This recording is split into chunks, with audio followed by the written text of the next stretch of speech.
A light magnitude 3.1 earthquake occurred in the Andaman Sea near Pulau Island, Indonesia, around noon of Friday, July 4, 2025 at 1:21 p.m. local time, GMT+7.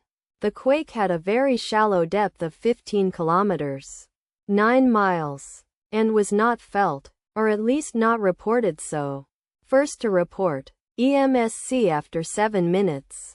The earthquake occurred 3 minutes after a magnitude 4.7 earthquake had hit on Friday, July 4, 2025, at 1:19 p.m. local time, Asia, Pontianak GMT+7, in 14.4 kilometers, 9 miles, distance to the southeast. Data source from Volcano Discovery.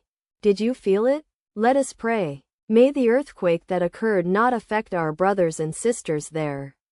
May the earthquake not happen again. And may God protect everyone. Amen.